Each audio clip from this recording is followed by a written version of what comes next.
एक दिन जब बुद्धा मरवन में अपने शिष्यों को प्रवचन दे रहे थे, तो एक अधेड़ उम्र का व्यक्ति अपने 18 वर्ष के पुत्र को अपने साथ लिए बुद्ध की तरफ चला आ रहा था। जब ये प्रवचन स्थल के पास पहुंच गए तो एक नजर उन पर डाली और इशारे से बैठने के लिए कहा। जब प्रवचन समाप्त हो गया और सभी लोग वहां से चले गए, तो बुद्ध ने उस व्यक्ति को अपने पास बुलाया और बैठने के लिए कहा। वहां चारों तरफ हरियाली छाई हुई थी। मौसम बहुत सुहाना था और तरह तरह के पक्षियों की आवाजें गूंज रही थी। ऐसा नजारा देखकर उस व्यक्ति को अंदर से असीम शांति महसूस हो रही थी। इसके बाद बुद्ध ने उस व्यक्ति से आने का कारण पूछा, तो इस पर व्यक्ति ने कहा, ये तथागत, मैं 2 दिन की लंबी यात्रा करके अपने पुत्र को आपसे मिलवाने लाया हूं। ये मेरा इकलौता पुत्र है और ये हर समय थका थका रहता है। ऐसा लगता है जैसे इसके अंदर कोई जान ही नहीं है, कोई प्राणी नहीं है। इसका स्वभाव भी काफी चिड़चिड़ा हो गया है। अगर हम इससे कुछ भी कहते हैं तो ये हमारी छोटी छोटी बातों पर गुस्सा हो जाता है। इसके देखने की क्षमता भी उम्र से पहले ही कमजोर हो गई है और इसके बाल भी सफेद पड़ने लगे हैं। इतनी कम उम्र में इतनी बड़ी उम्र का लगना मुझे तो कुछ समझ नहीं आ रहा। इसके साथ हो क्या रहा है तथागत? मैं अपने पुत्र के स्वास्थ्य को लेकर बहुत चिंतित हूं। जब मैं अपने पुत्र को वैद्य जी के पास लेकर गया, तो उन्होंने कुछ औषधि दी और कहा अपने पुत्र को तनाव कम लेने के लिए कहो। वो अपने दिमाग में बहुत अधिक तनाव लेता है, इसलिए उसकी ऐसी हालत हो गई है। लेकिन मुझे उनके बहुत समझाने के बाद भी तनाव का मतलब समझ नहीं आया। मुझे नहीं पता कि तनाव होता क्या है, ये किन कारणों से आता है और उसे कैसे अपने पुत्र के दिमाग से निकालूं। लेकिन मुझे सबसे पहले तो ये समझना है कि तनाव होता क्या है। इसीलिए तथागत मैं आपके पास आया हूं। कृपया आप मेरी समस्या का समाधान कीजिए। ये सुन बुद्ध उसके पुत्र को बड़े ध्यान से देखते हैं, उसके चेहरे को देखते हैं, उसकी आंखों को देखते हैं और फिर उसके हाथों की नब्ज को भी देखते हैं। ये सारी विधि करने के पश्चात बुद्ध उस व्यक्ति से कहते हैं, तनाव लेना तो कोई नहीं चाहता, लेकिन फिर भी यह तनाव लोगों के दिमाग को दीमक की तरह पकड़ लेता है और व्यक्ति जान भी नहीं पाता कि वह तनाव में जी रहा है। लेकिन अगर व्यक्ति तनाव के कारणों को अच्छे से समझ लेता है और तनाव के बारे में कोई ऐसा पैमाना बना लेता है जिससे वह जान सके कि वह कितने तनाव में है, तो वह इस समस्या का समाधान भी खोज सकता है। सबसे पहले तो तुम ये समझो कि तनाव होता क्या है। जब भी कोई व्यक्ति कोई काम कर रहा होता है लेकिन उसका मन कहीं दूर भटक रहा होता है, कल्पनाओं में होता है, तो उसके शरीर और मन के बीच एक दूरी पैदा हो जाती है। ये दूरी जितनी अधिक होगी, व्यक्ति उतनी ही ज्यादा बेहोशी की अवस्था में होता है और शरीर व मन के बीच की इसी दूरी, इसी खिंचाव को तनाव कहा जाता है। आखिर कोई पसंदीदा खेल खेलने के बाद व्यक्ति चुस्ती और प्रसन्नता से क्यों भर जाता है? जबकि उसने तो अपने शरीर को थकाया है। लेकिन समझने वाली बात यह है कि खेलते समय मन और शरीर एक साथ पूरी तरह से उस खेल में केंद्रित होते हैं, जिससे शरीर और मन के बीच दूरी पैदा नहीं होती और कोई तनाव पैदा नहीं होता। और अगर दिमाग में कोई तनाव था भी तो वो भी दूर हो जाता है।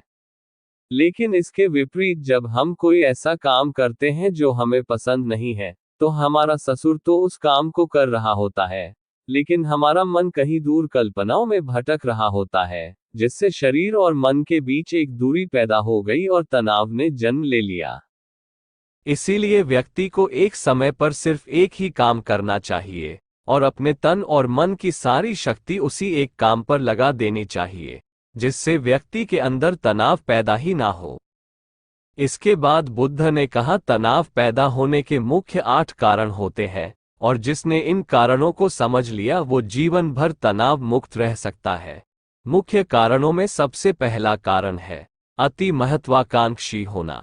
महत्वाकांक्षी होना अच्छी बात है, लेकिन क्या कभी आपने इस बात पर ध्यान दिया है कि इंसान के लक्ष्य कभी पूरी ही नहीं होते? उसका एक लक्ष्य पूरा हुआ नहीं कि वह दूसरे की तरफ भागने लगता है, दूसरा पूरा हुआ तो तीसरे की तरफ, और इस तरीके से वो अपने लक्ष्यों को पाने के लिए जिंदगी भर गोल गोल घूमता रहता है।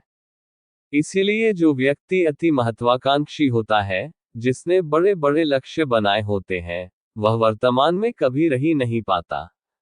उसका मन सदैव भविष्य की योजनाएं बनाने में ही व्यस्त रहता है। उसका शरीर तो वर्तमान में रहता है, लेकिन भविष्य में ही रहता है, जिससे मन और शरीर के बीच दूरी पैदा हो जाती है और वह तनाव भरी जिंदगी जीने लगता है। बुद्ध के मुंह से यह बात सुन उस लड़के ने कहा, बुद्ध, तो फिर इसका मतलब है कि हमें लक्ष्य नहीं बनानी चाहिए, क्योंकि लक्ष्य बनाना भी तो महत्वाकांक्षा ही है। इस पर बुद्ध ने कहा, जीवन में लक्ष्य बनाना कोई गलत बात नहीं है, लेकिन समस्या तब उत्पन्न होती है जब वो अपना पूरा ध्यान उस लक्ष्य से मिलने वाले परिणाम पर ही लगा देते हैं और उसके परिणाम की चिंता करते रहते हैं। व्यक्ति को वर्तमान में जीना आना चाहिए। आप लक्ष्य बनाइए और उस लक्ष्य की प्राप्ति के लिए कड़ी मेहनत करिए, लेकिन साथ ही साथ आपको इस बात का भी ज्ञान होना चाहिए कि आप अभी वर्तमान में जी रहे हैं और वर्तमान ही सत्य है। बुद्ध ने आगे कहा, तनाव का दूसरा सबसे बड़ा कारण है ईर्ष्या। जब व्यक्ति ईर्ष्या और जलन से भर जाता है तो उसका मन अंदर से सड़ने लगता है। ईर्ष्या एक आंतरिक घाव है। आंतरिक घाव यानी मन का घाव व्यक्ति के शरीर का घाव तो भर सकता है, लेकिन मन का घाव कभी नहीं भर सकता। इसीलिए व्यक्ति को दूसरे की खुशी और तरक्की से कभी ईर्ष्या नहीं करनी चाहिए, क्योंकि तनाव का कारण है। इसके बाद बुद्ध ने तनाव का अगला कारण बताते हुए कहा कि आरुषिपूर्ण काम करने से भी मन में तनाव पैदा होता है। जो काम करना हमें पसंद ही नहीं है, जिस काम में हमारी रुचि ही नहीं है, उस काम में हमारा मन लग ही नहीं पाएगा। हमारा शरीर तो वही बैठा रहेगा, लेकिन हमारा मन कल्पनाओं की उड़ान भरेगा, जिससे शरीर और मन के बीच दूरी पैदा हो जाती है और व्यक्ति तनावग्रस्त हो जाता है। इसीलिए इंसान को हमेशा अपनी रुचि के अनुसार ही कार्य करनी चाहिए। अगर व्यक्ति ने ये पता कर लिया कि उसे कौन सा काम करना पसंद है और वो उसी काम को अपने जीवन का लक्ष्य बना लेता है, तो फिर वो काम उसके लिए काम नहीं बल्कि खेल बन जाता है। फिर बुद्ध ने कहा, तनाव का चौथा कारण होता है किसी दूसरे से अपेक्षा रखना। बुद्ध ने उस व्यक्ति की ओर इशारा करते हुए कहा, एक पिता होने के नाते तुम्हारी अपने पुत्र से बहुत सी अपेक्षाएं होंगी कि तुम्हारा पुत्र एक बहुत ही कामयाब इंसान बने, तुम्हारा नाम रोशन करे, जैसा तुम चाहते हो उस तरह का जीवन जिए, तुम्हारी हर बात माने। लेकिन क्या आज तक कभी किसी की सारी अपेक्षाएं पूरी हुई है? जब भी कोई व्यक्ति किसी दूसरे से कोई अपेक्षा रखने लगता है तो वो अनजाने में अपने लिए तनाव पैदा करने लगता है। जरा सोचो कि अगर तुम्हारा बेटा तुम्हारे अनुसार काम नहीं कर रहा और वो नहीं बन पा रहा जो तुम उसे बनाना चाहते हो, तो निश्चित रूप से तुम्हारे दिमाग को तनाव पकड़ लेगा।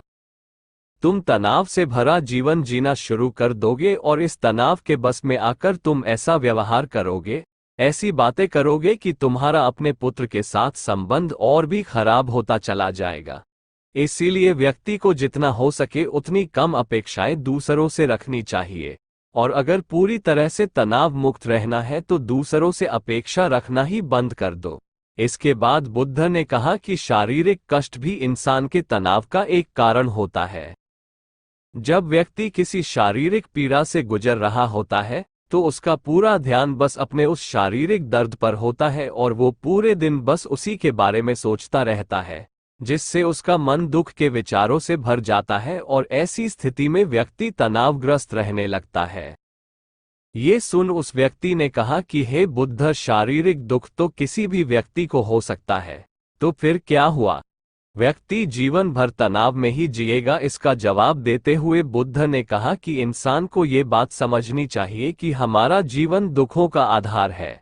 जैसे जैसे हमारा जीवन आगे बढ़ता है, इसमें दुख आते हैं, बीमारियां आती है और फिर अंत में मृत्यु भी आती है, तो बीमारियां इंसान के जीवन का अभिन्न अंग है।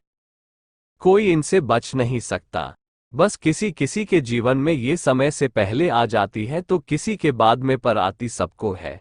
जब इंसान का मन इस बात को अच्छे से समझ लेगा तो फिर वह अपनी बीमारी के बारे में सोच सोचकर ज्यादा तनाव नहीं लेगा, क्योंकि यह हमारे जीवन का अभिन्न हिस्सा है और इसके लिए व्यक्ति को शारीरिक रूप से भी अभ्यास करते रहना चाहिए। अपने जीवन में व्यायाम और स्वस्थ जीवन शैली को भी जगह देनी चाहिए ताकि उसका शरीर लंबे समय तक निरोगी रहकर सही से काम कर सके। तनाव का अगला कारण होता है अपनी योजनाओं को समझने के लिए समय न देना। कुछ लोगों के दिमाग में कोई विचार आया नहीं है कि वो बिना सोचे समझे उस पर काम करना शुरू कर देते हैं, और जब उस काम में उन्हें असफलता मिलती है तो वह तनाव से भर जाते हैं क्योंकि उन्होंने उस काम को शुरू करने से पहले उसके बारे में पूरी जानकारी इकट्ठा नहीं की थी। इंसान को कोई भी काम शुरू करने से पहले उसके अच्छे और बुरे परिणामों के बारे में ठीक से सोच विचार कर लेना चाहिए। इंसान को इस बारे में भी सोच लेना चाहिए कि अगर ये योजना सफल नहीं हुई तो फिर इसके बाद मैं क्या करूंगा। इसलिए व्यक्ति को अपनी योजनाओं को ठीक से समझने के लिए पूरा समय देना चाहिए ताकि बाद में उस योजना की वजह से तनाव पैदा ना हो। तनाव का 7वां सबसे बड़ा कारण होता है टाल-मटाल करना, आज के काम को कल पर टालना। आप लोगों ने ये कहावत तो सुनी होगी कि आलसी इंसान के शरीर का सबसे बड़ा शत्रु है। इंसान आलस्य की वजह से आज के काम को कल के लिए टाल देता है और फिर काम को टालना उसकी आदत बन जाती है। काम को कल पर टालने वाले व्यक्ति का काम कभी भी समय पर पूरा नहीं हो पाता, और अगर किसी तरह से पूरा हो भी जाता है तो वह उतना अच्छा नहीं हो पाता जितना अच्छा उसे किया जा सकता था, और फिर यह बात व्यक्ति के अंदर तनाव पैदा करती है। लेकिन काम को टालना या काम को एकदम अंत समय पर करना एक आदत है, इसीलिए व्यक्ति ना चाहते हुए भी बार बार अपनी इस आदत का शिकार बन जाता है और काम को टालता रहता है, और फिर जब काम की समय सीमा पास आ जाती है तो वह तनाव से भरकर काम को पूरा करने का प्रयास करता है। इसीलिए तनाव मुक्त रहने के लिए व्यक्ति को काम को टालने की आदत छोड़नी पड़ेगी, और ये तभी संभव है जब व्यक्ति काम को समय से पहले खत्म करने का निश्चय करे। सबसे आखिरी और सबसे प्रमुख कारण जो तनाव का होता है वो है ज्यादा सोचना। लगातार सोचते रहना भी एक बीमारी है, और यह उस व्यक्ति में सबसे ज्यादा पाई जाती है जो कपोल कल्पनाएं करता है, जो अतीत की घटनाओं और भविष्य की बातों के बारे में सोचता रहता है, जो बेवजह के अनुमान लगाता रहता है।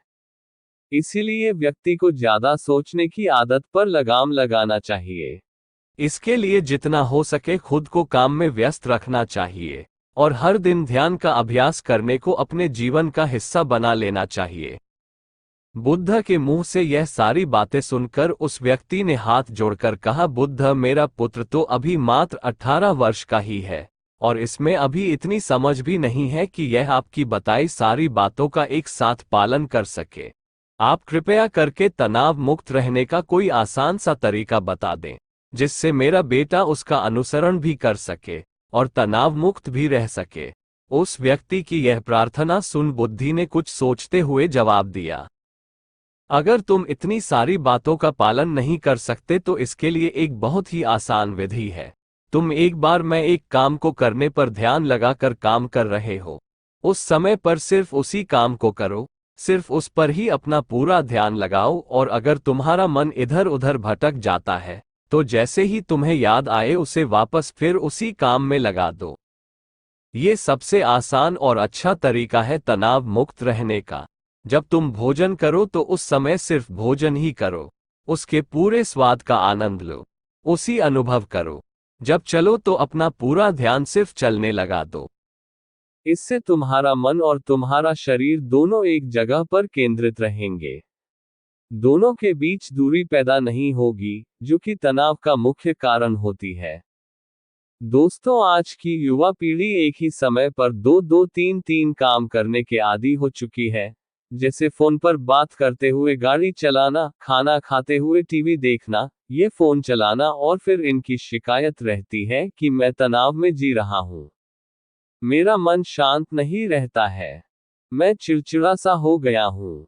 जब कोई व्यक्ति एक ही समय पर तीन तीन काम करेगा तो तनाव पैदा होना तो स्वाभाविक है, क्योंकि दिमाग तो एक समय पर पूरा ध्यान लगाकर सिर्फ एक ही काम कर सकता है। पूर्ण रूप से एक ही समय पर दो कामों पर ध्यान कभी नहीं लग सकता। इसीलिए जहां तक संभव हो सके एक समय पर सिर्फ एक ही काम करने का प्रयास करें, वो भी पूरे ध्यान के साथ। दोस्तों, आशा करता हूं कि आपको इस कहानी से काफी कुछ सीखने को मिला होगा।